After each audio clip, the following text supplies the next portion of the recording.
My son looked right at me across the dinner table and said, "You eat for free here." My daughter-in-law did not stop him. My grandson laughed because he thought it was a joke. The next morning, I was standing at the county recorder's counter asking for a certified copy of the deed they thought I had forgotten. Good day, dear listeners. It's Carol again.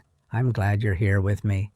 Please like this video and listen to my story till the end, and let me know which city you're listening from. That way I can see how far my story has traveled. Now let me tell you how it all began. My name is Gloria Benton. I was 72 years old when that happened, and I lived in Tulsa, Oklahoma, in a brick ranch house with cream trim, a shallow front porch, and a pecan tree that had leaned slightly to the left since my husband was still alive. It was not a grand house. It was not the sort of house anyone would photograph for a magazine.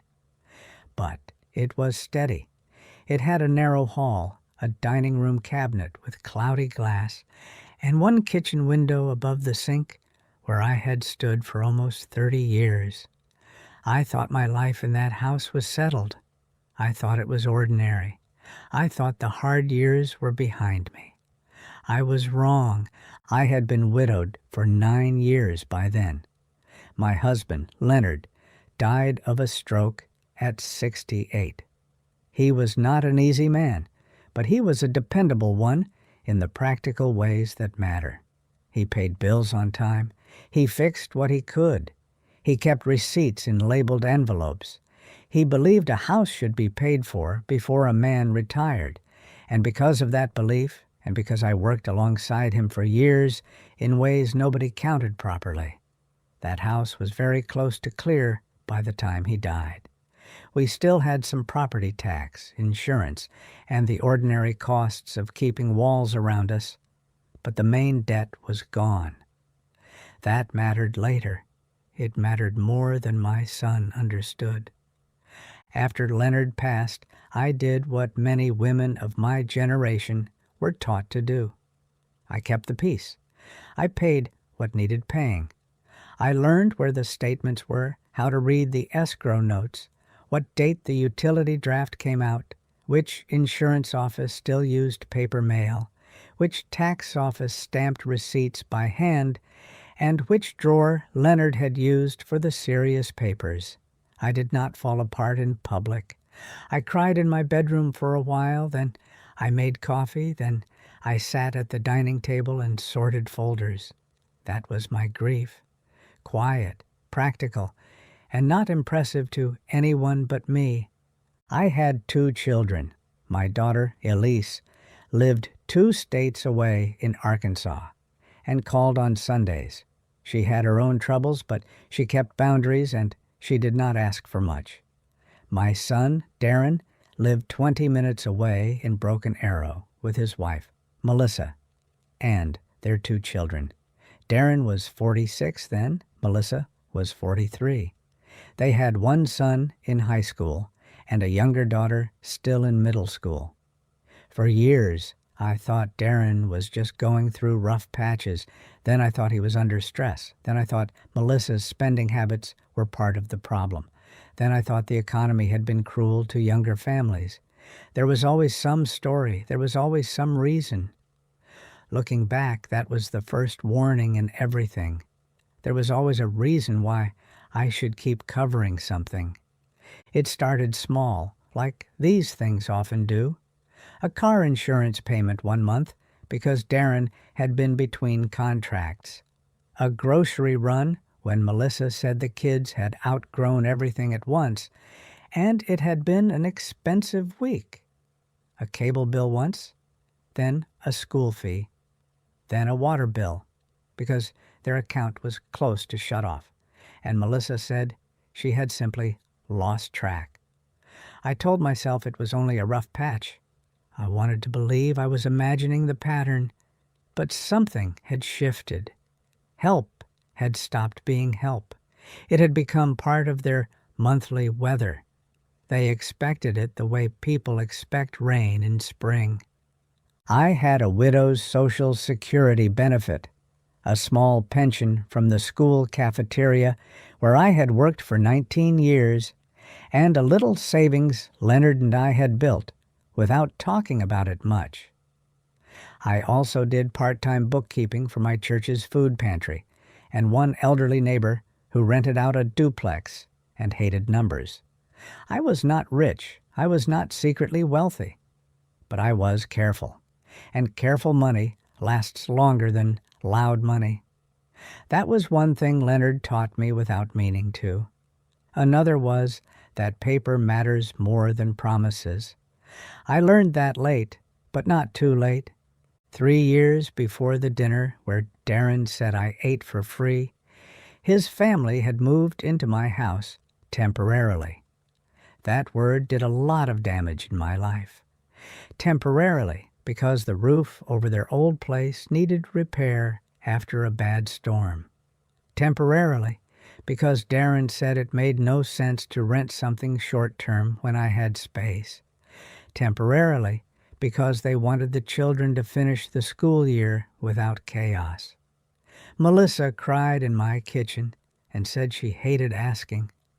Darren looked tired and put a hand over his face and said, "Mom, just for a little while until we get back on our feet."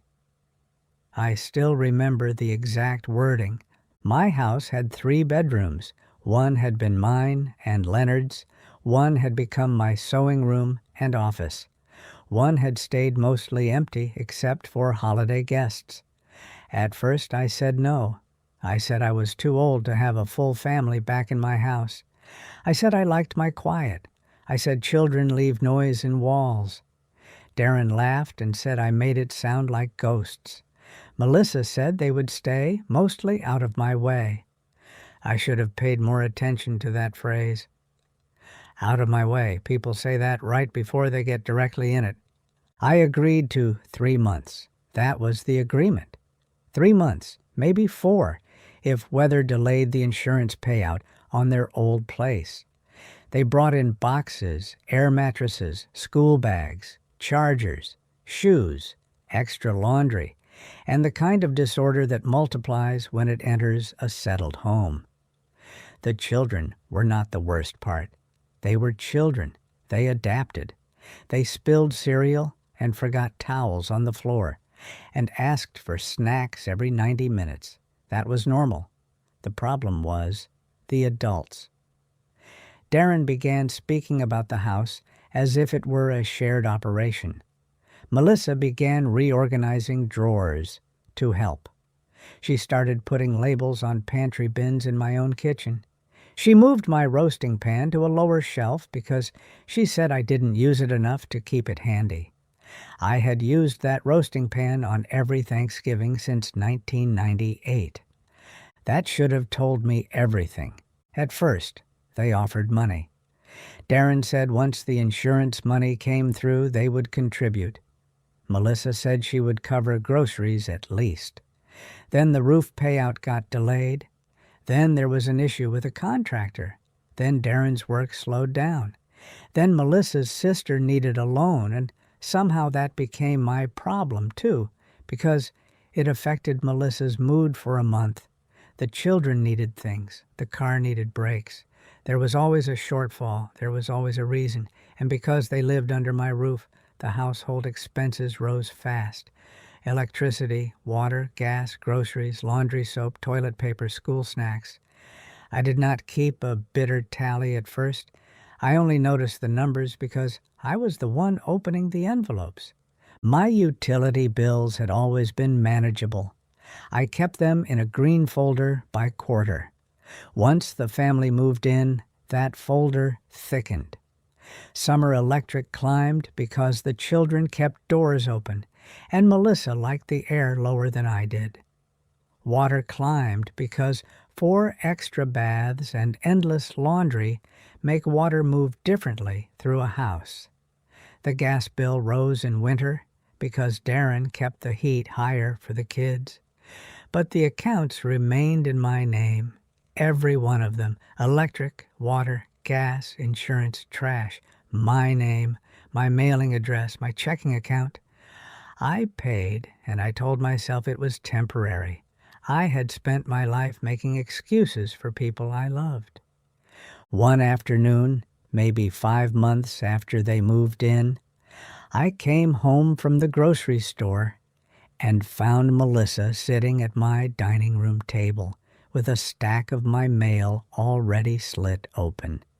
She looked up too quickly and said, "Oh, I was just sorting the bills." I set the grocery bags down and said, "I sort my own mail." She smiled the tight smile she used when she was about to act offended on purpose. I was helping. I did not ask for help. She pushed the envelopes across the table like I was being difficult.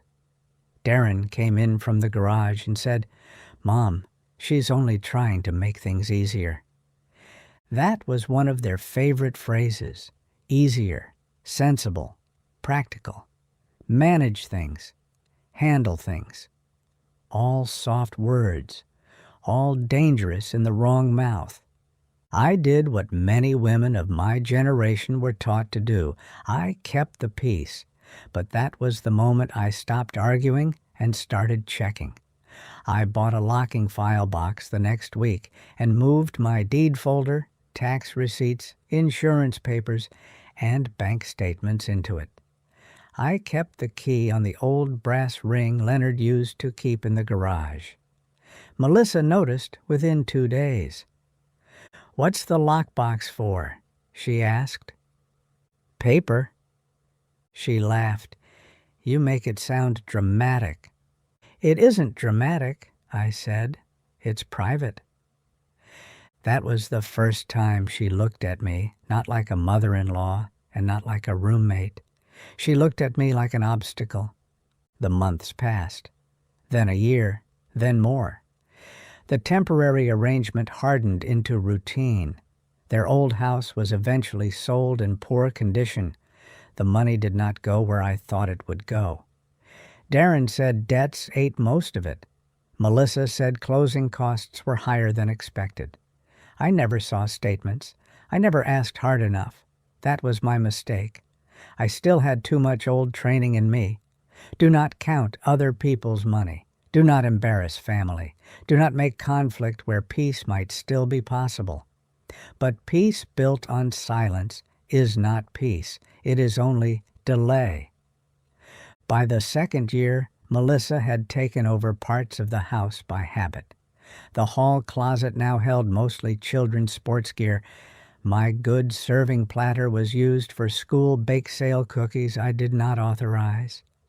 My sewing room became the office, meaning Darren's work-from-home space, even though he was rarely in it, doing anything that resembled stable work. My own files were pushed to one cabinet in the dining room. They said it was temporary. That word again. Temporary is often how people test how much of you they can erase.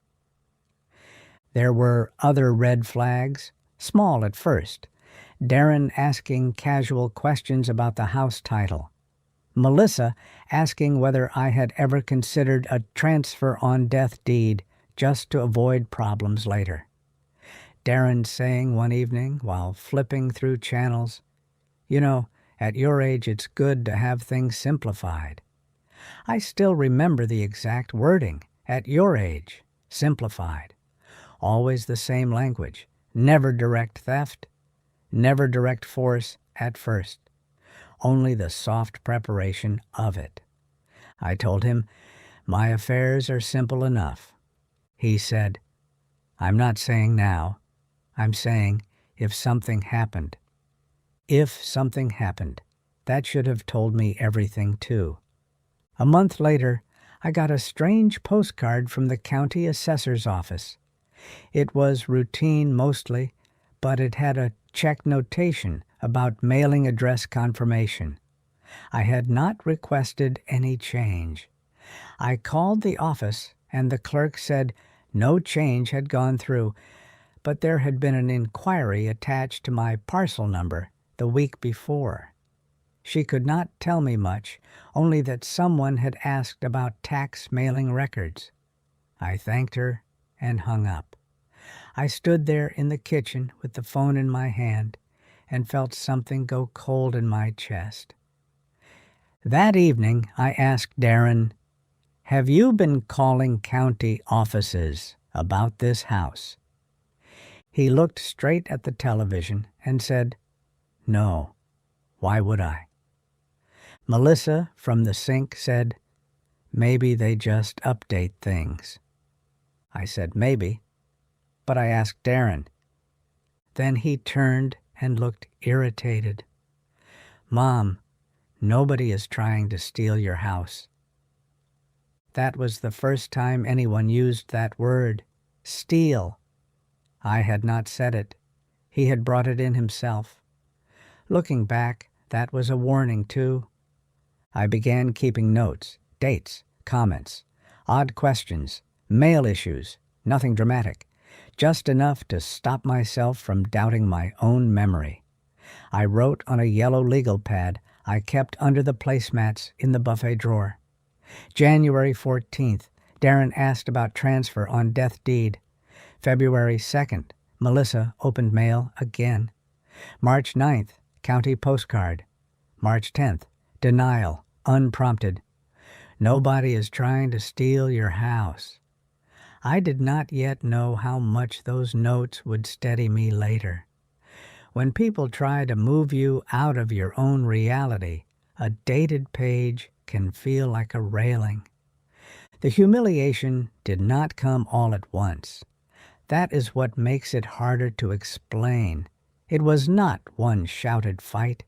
It was a slow lowering of my place in my own home. Melissa started setting the dinner table with the children and Darren in mind first. My place moved from the head-end side Leonard and I had always used to the narrow side near the china cabinet. Then one of the children needed more elbow room for homework, and suddenly I was eating on a tray in the den, just for tonight. Then just for tonight happened again. At Christmas, Melissa used my good dishes for guests from her side of the family and handed me a chipped plate from the everyday stack because all the matching ones were already out. I saw it. I heard it. I told myself it was only stress. I wanted to believe I was imagining it. But something had shifted. One evening, I came into the kitchen and found Melissa throwing out a pot of soup I had made that morning. I said, "Why are you doing that?" She barely looked up. "The kids wanted takeout." That soup was fresh.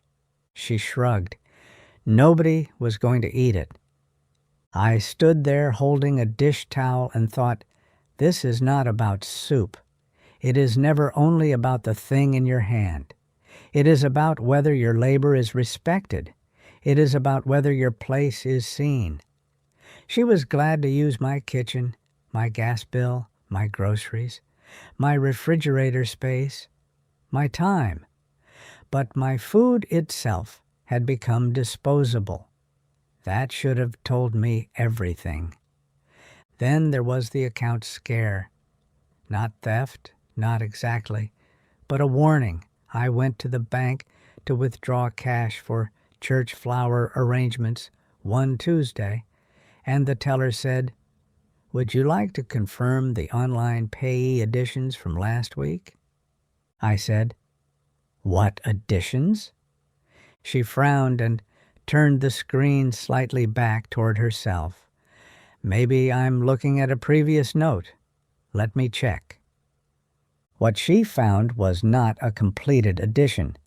It was an attempted setup for external account linking through online banking that had not been finalized because a verification step had failed. She asked if anyone helped me with online banking. I said no because nobody did.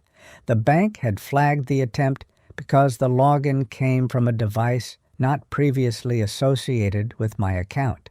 Nothing had gone through. No money had left. But there it was, an attempt.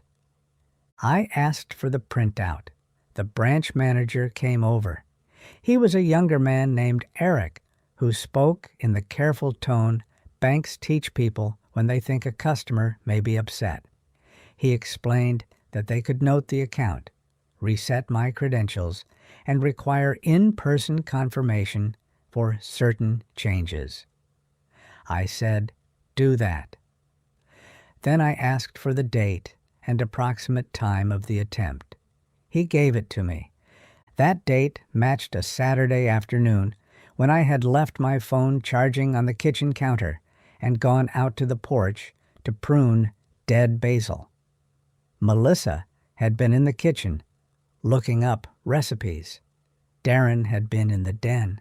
The children were at a friend's house. I still remember the exact wording she used when I came back in. "Your phone was buzzing. I almost brought it to you."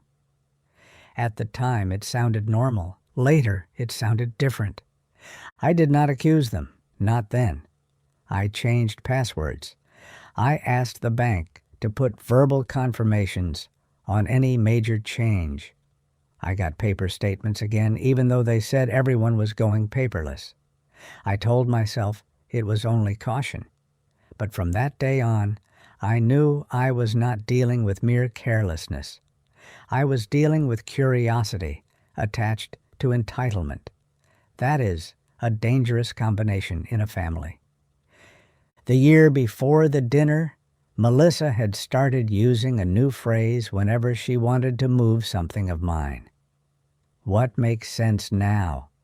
She said it about furniture. She said it about storage. She said it about the children using my hall bathroom for all their things. She said it when Darren asked if he could park in the garage because his truck was worth more than my old sedan. What makes sense now in that house always seemed to mean what suited them and reduced me. Then came the place card incident. It was not even a formal event, just Easter dinner. Melissa had invited her sister's family, plus Darren's friend from work and his wife. The table was extended with the leaves I kept wrapped in old pillowcases. Melissa had printed little place cards because she had become the kind of woman who thought cardstock could make disorder look intentional. She put me at the far end near the pass-through to the kitchen. The main stretch of table held her sister, Darren, the children, and the guests. My card was beside the stack of napkins. Anyone coming in and out for food had to pass behind me. I looked at that folded little card with Gloria written in script and understood more from that than I had from some of the sharper comments. She had seated me like extra help. I said nothing then. I sat there and passed dishes in my own house. I watched strangers compliment the home as if Melissa had built it. I watched Darren say, "Yeah, we've really made this place work." We. I wanted to believe I was imagining it, but I was not. That was the first Easter I cried after everybody left, not because I was lonely, but because I realized loneliness can exist in a crowded dining room too. My daughter Elise noticed some of it on her visits. She pulled me aside once and said, "Mom, this isn't temporary anymore." I said, "I know." "Then why are you still pretending?" I was folding kitchen towels at the time. I still remember the blue stripe on the one in my hands. Because if I say it out loud, I'll have to do something about it. Elise looked at me for a long second and said, "Yes." I did not like hearing that from my own child, but she was right. Around that time, I also noticed bills disappearing from the mailbox faster than they should have. Not all of them, just some. Insurance renewal notices, annual service cards, tax estimate mailers. Once I found an envelope from the electric company already opened and tucked under a stack of school flyers on the counter. Melissa said she must have mixed it up by accident. Darren said, "Mom, nobody cares about your utility mail that much." Again with the unprompted denial. Again with the too quick correction. People tell on themselves when they rush to dismiss what you have barely raised. Then came the remark about eating. The remark did not come out of nowhere. It grew out of months of little reductions. It was a Sunday in October. Melissa had made a roast, but used my casserole dish for the side potatoes because hers was in storage somewhere after 3 years of temporary living. I had paid for most of the groceries that week because Darren said a client payment was late. My grandson Tyler had brought a friend over after church. There were 7 of us at the table. The house smelled like onions and black pepper, and the dish soap I always used. Darren was in one of his moods where he wanted to perform being the head of a house. Men who have not truly earned control sometimes act the hardest around a table. Tyler mentioned something about his friend's grandmother traveling to Branson with a church group. Melissa laughed and said, "Well, some people have more free time than others." I smiled politely. Then Darren said, "Mom has it pretty good. No rent, no real responsibilities, eats for free here." He said it lightly. That was the cruel part. Not shouting, not anger. Just that casual tone men use when they want to wound you and still deny they meant it. Tyler laughed because he thought adults were teasing. His friend laughed because Tyler laughed. Melissa did not stop it. She lowered her eyes to her plate and hid a smile in her water glass. I had one hand on the casserole dish because I was passing it. I could feel the heat through the potholder. My face did not change. Years of marriage had taught me that much. I said only, "Is that so?" Darren leaned back and took a bite. "I'm saying it's not exactly hardship living here." Living here. Not my house. Not even with me. Living here. As if he had built the walls and allowed me a corner out of kindness. Nobody spoke for 2 or 3 seconds. You can hear silence when it has shape. I set the dish down. I finished my meal. I cleared my plate. I did not cry. I did not argue. I did not defend myself in front of children. I washed the casserole dish that night with the same slow motions I always used, dried it, and put it away. Then I went to my bedroom, took out the lockbox, and checked the deed. I already knew what it said. I had read it many times after Leonard died. The house had passed to me cleanly through survivorship language, attached to how we had titled it after refinancing many years ago. There had been no transfer since, no deed out, no transfer on death filing, no trust holding title, just me, Gloria Benton. I knew that. But knowing inside your house and seeing what the county sees are different things. That was the moment I stopped arguing and started checking in public ways. The next morning, I drove downtown to the county recorder's office. I wore my beige coat and took the old manila folder with my tax receipts, insurance declarations, and the existing deed copy. The clerk at the counter was a woman named Noreen, maybe mid-60s, with reading glasses on a cord and a calm face. I said I wanted a certified copy of the current deed on my property and a chain of title printout for the last 25 years. She asked for the parcel information. I had it. She looked me over once, the way women do when deciding whether another woman needs kindness or just efficiency, and then she said, "It'll take a few minutes."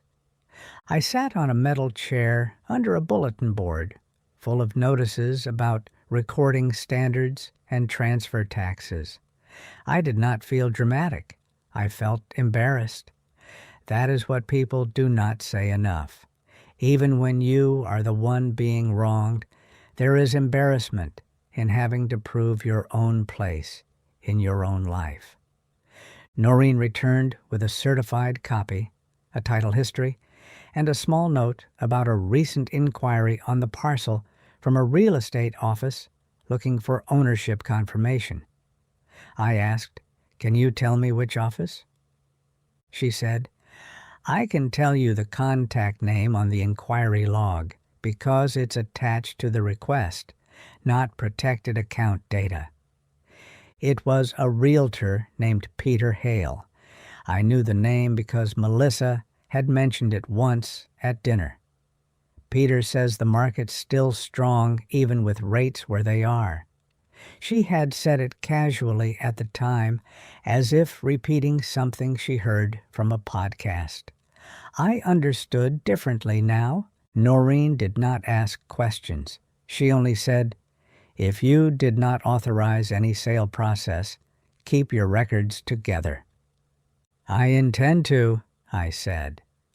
Then I made a second stop at the electric company customer office and requested a full payment history for the previous 36 months. They could not print everything immediately, but they gave me a summary and told me how to request the rest. I did the same with the water utility online that afternoon, from the library, not from my house. Then I gathered property tax receipts from my file box, then bank statements showing the automatic drafts, then the insurance declarations page showing me as named insured and billed party, one calm paper at a time, one ordinary proof at a time. Nothing glamorous, nothing cinematic, just the truth building a table of its own. I did not confront Darren that week. I watched instead. I listened. I wanted to see how far the assumption had already spread. Farther than I liked. 2 evenings later, Peter Hale came by the house. He did not know I was in the den folding church pantry invoices. Melissa let him in through the front door like it was her appointment. I heard enough from the hall to understand. She was asking broad questions about what we could clear, if the house had to be listed after a family transition. He said he would need to know legal ownership, whether there was a mortgage, whether all title holders were available to sign. Darren joined them and said, "We're trying to think ahead for my mother." My mother. Not Mom then, my mother. That should have told me everything. I stepped into the foyer and said, "No need to think ahead for me, Mr. Hale. I'm standing right here." The man turned pink. Melissa went still. Darren said, "Mom, we were only asking questions." I looked at Peter and said, "There will be no further questions without me present." He nodded too quickly, handed Melissa a business card she did not deserve to keep, and left. When the door closed, Darren said, "You embarrassed us." I said, "Good." That was one of the few times I answered sharply. He lowered his voice. "Nobody is doing anything behind your back." I walked past him and said, "Then stop standing there like you got caught." After that, the house became colder in tone, if not in temperature. Melissa stopped pretending to be helpful. Darren became careful and sullen. The children sensed something and stayed out of the den when I was there. My place at dinner did not improve. In fact, it worsened. One Saturday, Melissa served lunch on paper plates because her sister and her sister's children were over. I asked where the everyday plates were. She said the dishwasher was full. I opened it. It was half empty. That was not about dishes either. It was about status, about what sort of person gets paper in her own house when guests get ceramic. I noticed. I said nothing. I kept the plate. I still have the memory of it more clearly than some birthdays. Elise told me over the phone, "Mom, you need a lawyer." I said, "I need to know what I'm dealing with before I pay one." She said, "You already know." Maybe she was right, but I needed to know in the language of records. Hurt is not enough. Humiliation is not enough. Not if you want to hold your ground. Paperwork matters. A week after the realtor incident, I found another clue by accident. Melissa had left her laptop open on the dining room table while rushing one of the children to practice. I was not snooping for sport. I was moving a bowl of apples away from the edge. On the screen was a draft email to Darren with the subject line, "If she signs now." There were bullet points below: temporary relocation, proceeds distribution, debt cleanup, kids' school district. I did not read more than I had to. I took out my phone and photographed the screen. Then I shut the laptop exactly as I found it. I hated doing that. I hated who I had become inside that house. But I hated more what they were making necessary. That night Darren said too casually, "Mom, have you ever thought about a senior community? Not a nursing home, just somewhere easier." There it was. Soft words again. Easier. I said no. "You wouldn't even have to cook." "I cook because I can." Melissa added, "It's just practical to talk about options." I looked at her and said, "Practical for whom?" Neither answered. Tyler stared at his phone. Their daughter, Chloe, looked confused and upset. That is one thing I will say in fairness. The children did not build this. They only lived inside it. The practical pressure kept building. My mail showed signs of handling before it reached me. Darren asked once where the original deed was, not the copy. Melissa asked if I had a will that needed updating. I said yes, though I did not tell her what it said. Darren brought up power of attorney in the same false casual voice people use when discussing weather. "In case of emergency, who even has authority?" I said. "Nobody right now, and that is how I like it." He looked annoyed, not concerned. That difference matters. Then came the utility shutoff notice that never should have existed. I found it folded behind a school permission slip on the counter. It was a final warning on the gas account due to a returned payment. I knew I had money in the account. I knew the draft should have cleared. When I called the bank, the representative said the draft had been manually canceled 2 days earlier through online access and replaced with no alternate payment. But the bank also showed the cancellation request as coming from a device-associated login that matched the same unauthorized device family they had flagged months before. Someone was not yet stealing money. Someone was trying to create crisis. I paid the bill that hour. Then I drove to the branch. Eric, the manager, printed the activity trail and advised me again to change everything and consider a separate checking account for household obligations. I opened one on the spot. New account. Utility payments moved. New login. New paperless rules disabled. Account alerts sent only to an email Melissa did not know existed. That was the moment my fear became procedure. I also called an attorney that Elise had gotten from a church friend in Tulsa. Her name was Sandra Keene, estate and property law, direct voice, no wasted language. I met her in a quiet office above a title company with beige walls and fake plants that had dust on them. I liked her immediately because she did not dramatize my situation.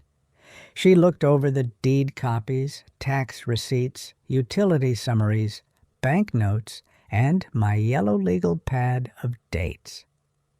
Then she asked one question that cut through the rest. Do they believe the house is already functionally theirs? Yes, I said. That is useful, she said. Useful? Yes. Entitlement makes people careless. She was right. Sandra told me the legal position was simple, even if the family situation was not. The house was mine. No sale, transfer, or recorded interest had been filed. No one living there had any legal ownership by mere occupancy. If I wished, I could serve formal notice terminating their permission to stay. She suggested I continue gathering proof if I thought there might be document misuse or attempts at unauthorized access.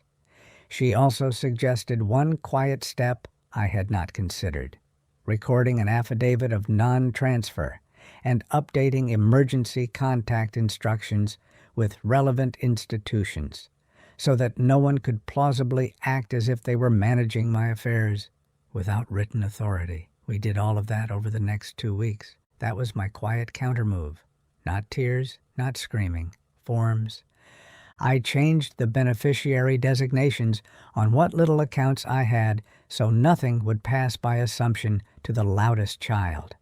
I updated my will. I named a neutral fiduciary from Sandra's office as a backup executor instead of family. I documented that Darren and Melissa were living in the house by my permission only and paying no rent. I kept copies of everything in Sandra's office and in a new safe deposit box at the bank. I also wrote a letter of instruction about the house and attached copies of the deed, tax history, and utility payment record. If something happened to me, there would be no cloud for anybody to step into. I wanted to believe I was overreacting. I wanted all those papers to end up unnecessary. But something had shifted long before, and now I was only catching up to it in writing. The central betrayal came 3 weeks after the dinner insult, and it was colder than the insult because it was prepared. I came home from a doctor's follow-up for a routine blood pressure visit and found an envelope on my bed. Inside was a brochure for a senior apartment complex 20 miles away, a printed sheet with pricing circled in blue ink, and a note in Darren's handwriting. Mom, we need to be realistic. This house is too much. We found a better place for you.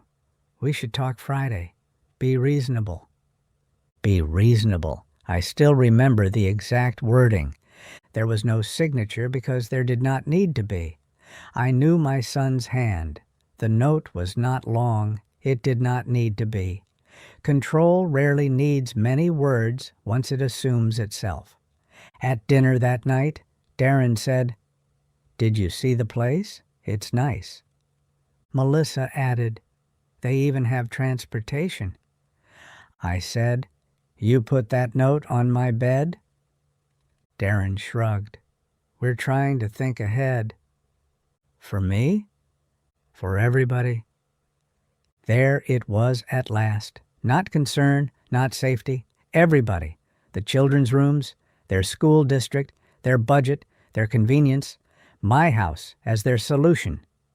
I asked, "Who told you I was leaving my home?"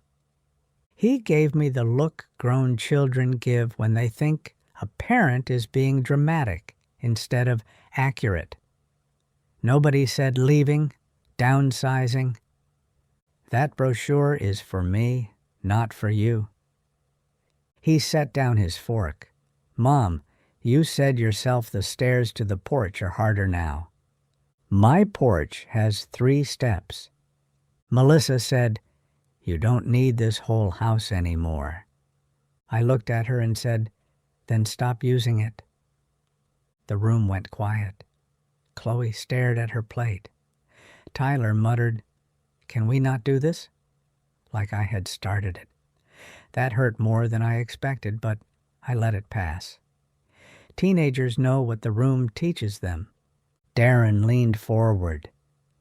"You should be grateful we're trying to handle this kindly." Kindly. Another dangerous word. That was the coldest part. Not anger, not even the note. The idea that displacement was kindness. The idea that erasing me could be presented as help. Concern can mask control. I learned that late, but not too late. I said nothing more at that meal. I got up, washed my own plate, and went to my room. Then I called Sandra. By the next afternoon, formal notice was drafted. Not dramatic, not theatrical. Just notice that their permission to stay in the property was terminated effective 30 days from service, with no authority granted to discuss sale, transfer, listing, or management of the property on my behalf. Sandra arranged for proper service because she said family disputes turn ugly when people can pretend they never got what was handed to them at the kitchen table. She also recommended we send a cease and desist letter to Peter Hale's office stating no one but me could inquire or act regarding sale of the property. That went out too. The day the notice was served, Darren came storming into the kitchen holding the envelope. "You got a lawyer?" "Yes." "For this?" "For my house."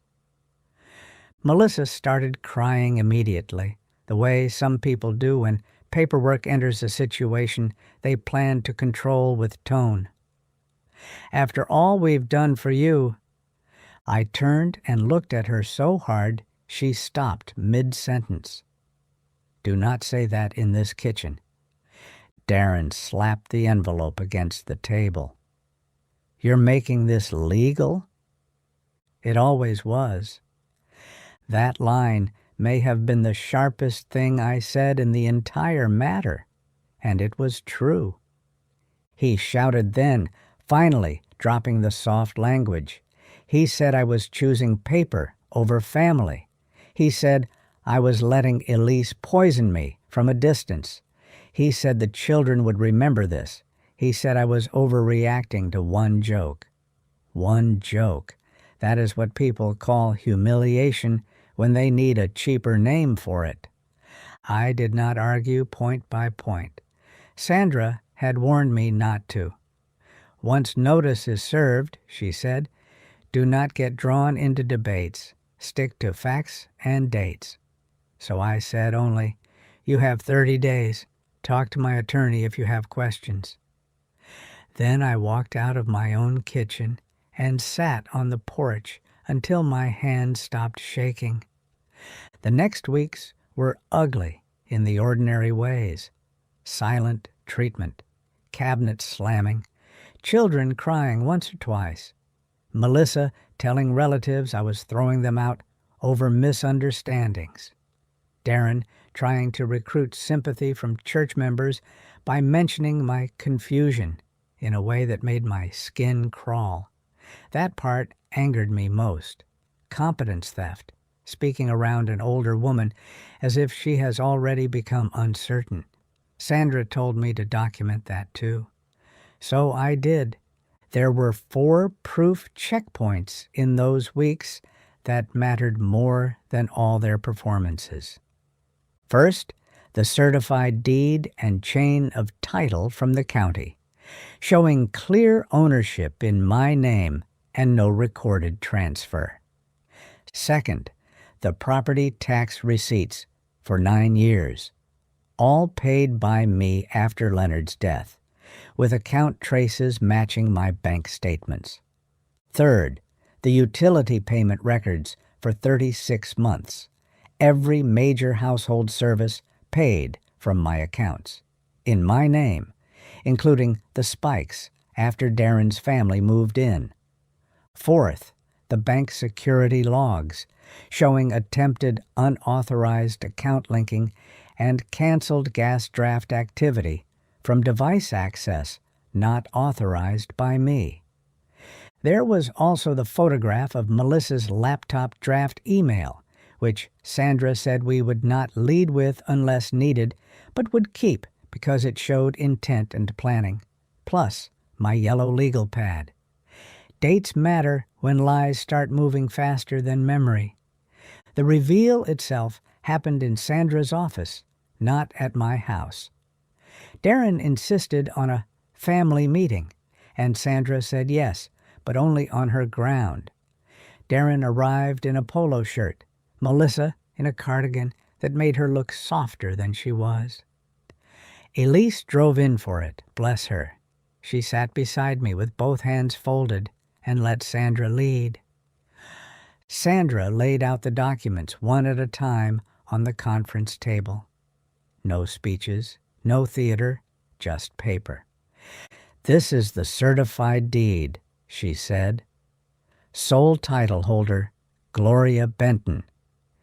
Then the chain of title, then tax records, then insurance declarations, then utility histories, then the occupancy notice and the lack of any lease, rent payment, or ownership claim, then the bank memo documenting unauthorized access attempts.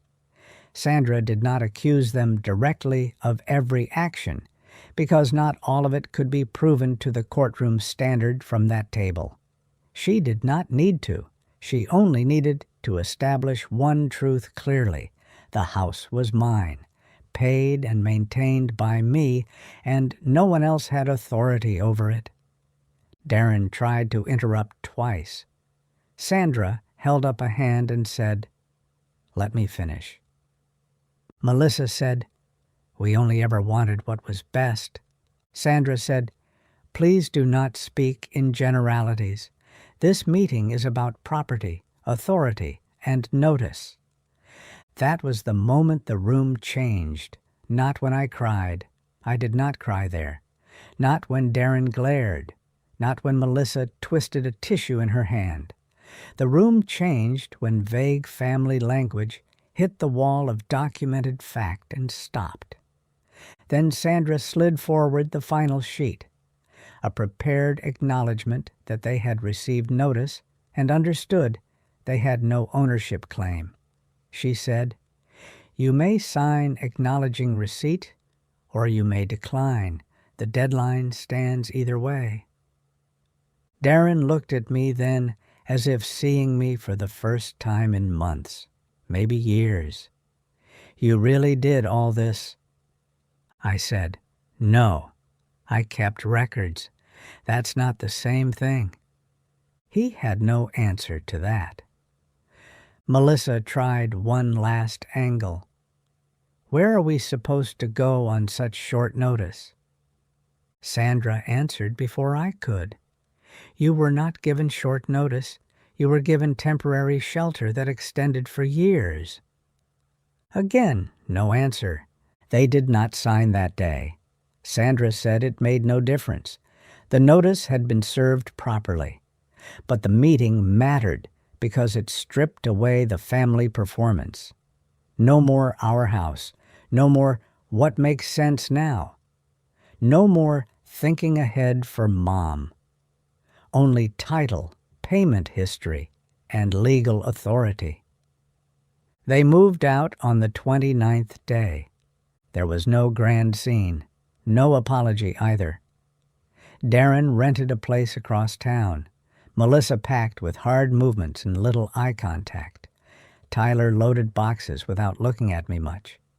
Chloe cried when she hugged me goodbye. I held her and said none of this was her fault, because it was not. Children live downstream from what adults choose. After they left, I walked through every room slowly. The house looked larger and sadder for a week. Then it looked like mine again. My sewing room came back first. Then the hall closet. Then the garage shelf where Darren had kept tools in a red bin marked ours. I threw the label away. I changed the locks properly through a bonded locksmith Sandra recommended. I updated the alarm code. I redirected all mail alerts. I placed copies of the deed and recent legal documents in the safe deposit box and one set in a sealed envelope for Elise. I also changed my will in one more way. Darren's inheritance did not vanish entirely because spite was never my goal. But it changed. His share was reduced and placed under conditions that prevented immediate control over the house or its contents. Elise was named primary executor. A local fiduciary remained as backup. The house itself would be sold only under conditions I set, or, if I remained there until death, distributed according to a plan that made quick family pressure useless. Sandra called it removing the incentive for ugly behavior. I called it sleeping better. At church, rumors had already started by then. I stopped them the simple way. I told the women I trusted exactly one sentence. My son, confused, staying in my home with owning it, and the records corrected him. That was enough. The rest settled itself. People always think older women do not compare notes. We do. Quietly. Darren called twice in the month after moving out. The first time he wanted to clear the air. I said there was nothing unclear. The second time he said the children missed me. I told him they could visit if arrangements were made in advance and respect came with them. That was the new boundary, not punishment, order. Melissa never called. She sent one text around Christmas saying, "Hope you're doing well." I did not answer. Some doors do not need slamming. They only need staying closed. The practical aftermath was plain. Bills dropped. The electric bill looked like mine again. The water bill returned to numbers I recognized. I ate at my own table where I wanted. I used my own dishes. I made soup and nobody threw it out. I put the casserole dish on the middle shelf where it belonged. I turned the sewing room back into a sewing room. Little things. But little things are often where dignity lives. What I learned was not complicated. Paperwork matters. If your name is missing, pay attention. If someone starts using soft words like practical, easier, sensible, or for your own good, when the outcome always seems to favor them, pay attention. If somebody humiliates you and calls it a joke, pay attention. One cruel sentence can tell you more truth than a year of polite talk. I also learned that kindness is not surrender. Taking people in does not mean handing over your place in your own life. Feeding family does not mean eating last in your own house. Letting someone stay does not mean letting them rewrite the meaning of your walls. I learned that late, but not too late. Some people think the worst betrayal is open hatred. I do not. I think it is calm entitlement, the kind that sits at your table, uses your electricity, opens your mail, speaks about your future as if you are not in the room, and then tells you that you should be grateful. That kind is colder, and because it is colder, it must be answered with something colder too, not rage. Records, tell me honestly, what would you have done in my place? Would you have forgiven them? Let me know in the comments what city you're listening from. And if stories like this matter to you, please like the video and subscribe.